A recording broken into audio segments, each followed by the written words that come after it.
Oi pessoal, tudo bem? Eu sou a Tatiane Leite do Valer um Livro e eu vim aqui, a convite do pessoal do YouTube Edu, para falar o quanto que a literatura pode ajudar você a estudar para outras matérias. Gente, essa matéria é uma coisa maravilhosa, eu quero abraçar essa matéria. Se essa matéria fosse uma pessoa, olha, eu queria abraçar.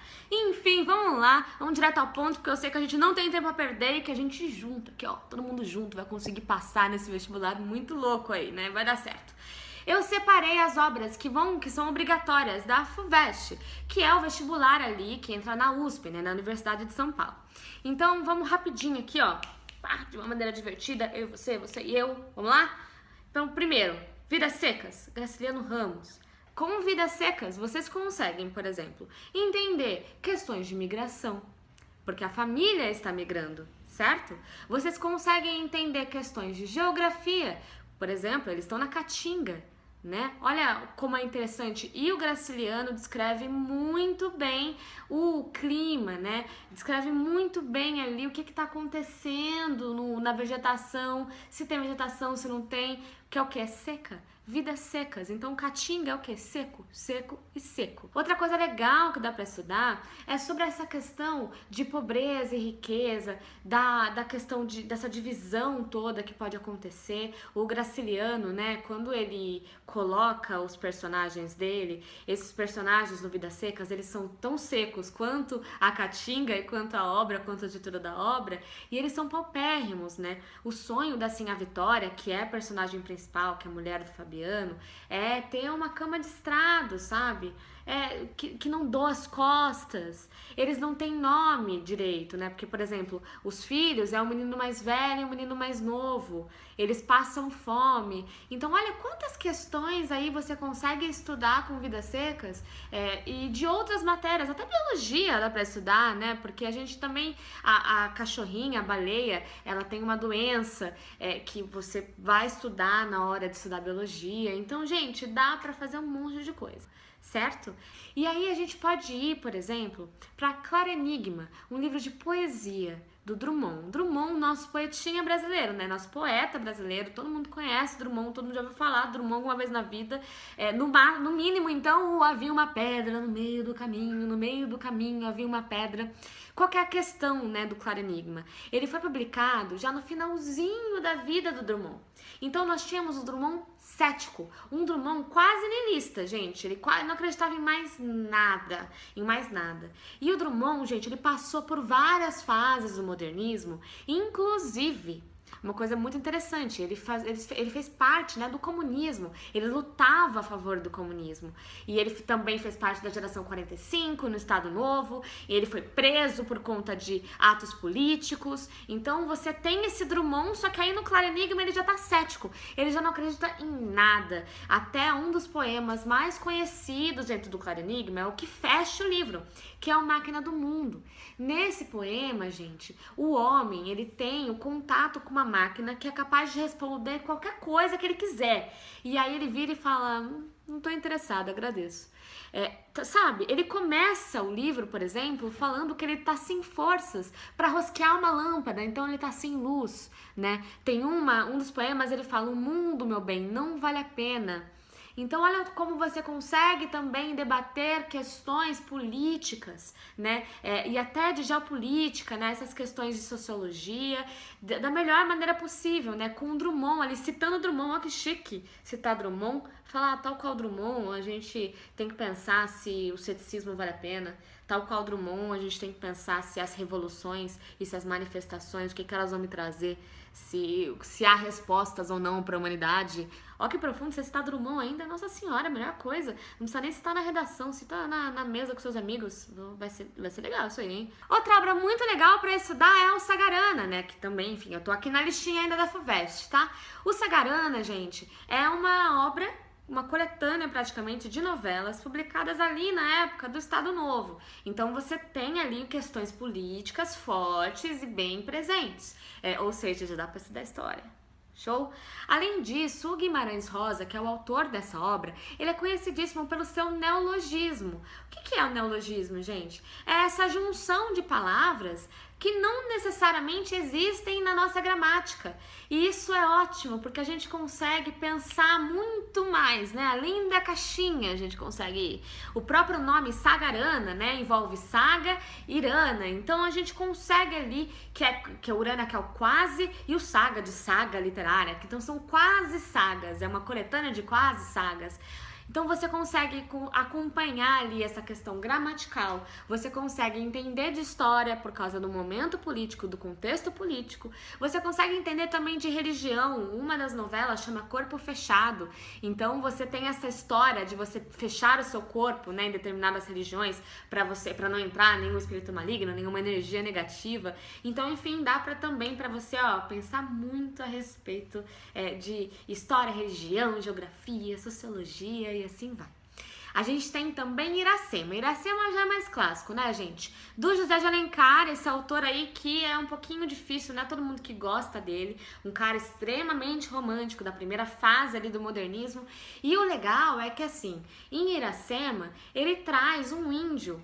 Na verdade, o Iracema faz parte de 3 obras dele que trazem um índio ali para tentar fazer com que o Brasil tivesse um caráter nacionalista, que o Brasil fosse realmente um lugar topster para se viver, sabe? Olha que Brasil lindo, olha que lindo.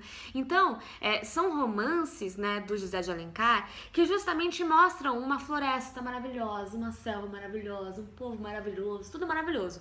Só que o José de Alencar, que era um cara complexo, ele era escravocrata, tinha várias questões ali da vida do autor, né? E o sonho dele era trabalhar para Dom Pedro II, ele amava o império, ele idolatrava o próprio Dom Pedro II, então a gente tem todas essas questões aí, mas ele queria criar um personagem brasileiro, ele queria mostrar o povo brasileiro. E aí ele olhava para um lado e via o português, olhava para o outro e via o escravo, né, que vinha o quê? Da África, não era exatamente brasileiro na cabeça dele. Então ele falou, cara, quem que tava aqui desde o começo? O índio, mas eu também não vou falar que o índio é do jeito que ele é, não. Eu vou americanizar o índio, porque, não americanizar, mas eu vou transformar esse índio num herói. Ele é lindo, ele é bonito, ele é forte, ele manja da selva, ele é topster demais, é a coisa mais linda do mundo. Olha essa Iracema que anda como uma ema, ela tem lábios de mel, olha que coisa linda que ela é. A Iracema, beleza, só que a gente já tem outro cara que é bem diferente, que é o Machado de Assis, né? Com o seu Memórias Póstumas de Brás Cubas.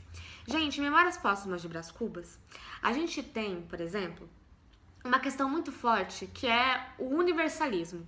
O Machado, ele usa o Brás Cubas para mostrar justamente um personagem para mostrar tudo. Então ele quer criticar a sociedade portuguesa e criticar mais, na verdade, a sociedade brasileira e a burguesia, para falar assim, olha, a gente já teve a independência aqui. Demorou? Eu entendi aqui que a gente já teve. Só que essa roupa aí que você tá usando é de onde exatamente? Só para entender aqui. Só uma questão aqui que passou pela minha cabeça. De onde que é isso daí que você tá usando agora? E aí, ele brinca muito. O Brás Cubas, que é o personagem principal do Memórias Póstumas, ele tem essa questão toda de... Olha que sociedade que não tá dando match aqui no que eles dizem e no que eles fazem, sabe? Não tá funcionando. Essa crítica social, essa coisa de que o Brás Cubas, ele fala desde o começo que ele nunca suou, né? Ele nunca teve que suar para ganhar algo, porque ele sempre teve o que ele bem entendeu. Por quê? Porque ele era rico, né? Então, pensem nisso aí. Já dá também para entender esse período pós-independência, um bom tempo depois da independência, mas já dá para entender ali também essa questão de tipo, cara, vocês ainda dependem de Portugal, né? Essa relação de Brasil e Portugal é muito presente na literatura e dá pra gente entender perfeitamente quando a gente lê a nossa obra, né? A literatura nacional. Outra coisa, falando em português, a gente tem A Cidade e as Serras. Um livrinho também que ele é bem malquisto pela galera, porque ele tem uma linguagem um tanto quanto complexa, né? É um fato, enfim, né? É em português de Portugal e tal, representa o realismo, né, que a gente fala de Portugal, com essa de Queiroz, que é o arqui-inimigo do Machado de Assis. Mentira, tá? Calma, academia. Mas é como se fosse, porque, né, tem toda uma rixa ali dos dois. De qualquer maneira, gente, a gente tá ali numa época da Belle Époque. a cidade e as serras. Então nós temos ali toda uma situação de todo mundo cheio de tecnologia e a humanidade tá naquela coisa de assim, cara, isso aqui é da hora, várias tecnologias aqui, uhul, nossa, robotizado, os carros vão voar daqui a pouco, sabe? Só que os personagens da cidade e as serras, eles trazem esse contraponto, que também traz filosofia e sociologia, pela questão de que, assim, o que o ser humano precisa de verdade verdadeira, sabe? Para sobreviver, ele precisa de tanto aparato tecnológico, ou a vida no campo é o suficiente? Quem é o ser humano, né? Porque o aspecto filosófico que analisa, né, o ser humano, que analisa o eu com base nas teorias racionais, enquanto sociologia analisa o que é a sociedade. Então você tem tudo isso muito presente no A Cidade e as Serras. Aliás, eu acho que é uma das obras que mais vai ajudar a entender sociologia e filosofia. Depois tem o Curtiço, que também ajuda muito em sociologia, porque usa teorias científicas. O Curtiço faz parte do naturalismo, que são, né, os cientistas ali da literatura, os doutores da literatura, que eles querem tudo para eles tem que ter embasamento científico. Tudo para eles tem teoria. Então eles usam determinismo, relativismo, eles debatem muito essa questão, eles, na verdade, acreditam nessa questão, né? Começou lá com Émile Zola, que era o cara, né, do naturalismo, que ele falava que era essa questão do determinismo, será que o homem é um produto do seu meio? Né? O homem, ele nasce mal ou ele é construído, sabe? Ele tem um futuro? Se eu nasço em um lugar que é ruim, eu vou ser ruim pra sempre?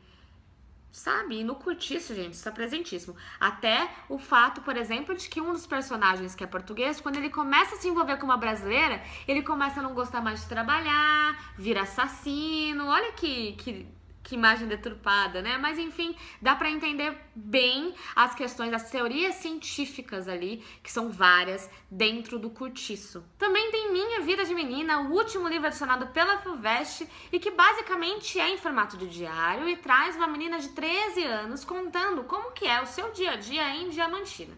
E é muito bom porque acabou de acontecer a abolição da escravidão.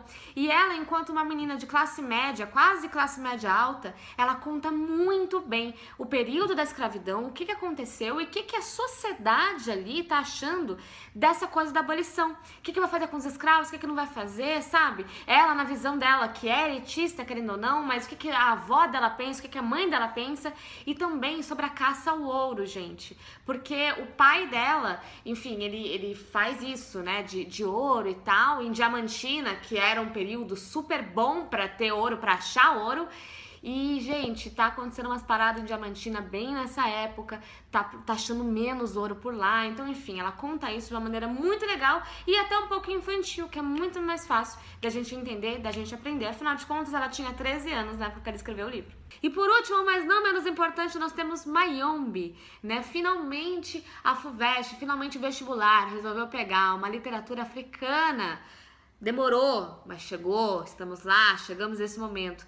E, gente, em Mayombe a gente tem também até um tracinho naturalista, porque o Mayombe é a floresta, né? Então você vai entender, por exemplo, da Guerra da Angola, da libertação da Angola, né? E também uma coisa muito interessante, o Pepe Tela, que é o autor dessa obra, ele traz os soldados que fazem parte, que são os personagens principais da obra, né, desse livro, como seres humanos, e não como heróis de guerra, como normalmente a literatura costuma tratar os militares, né, como heróis de guerra. Neste caso, não são heróis de guerra. Eles são seres humanos, eles têm defeitos e eles têm qualidades.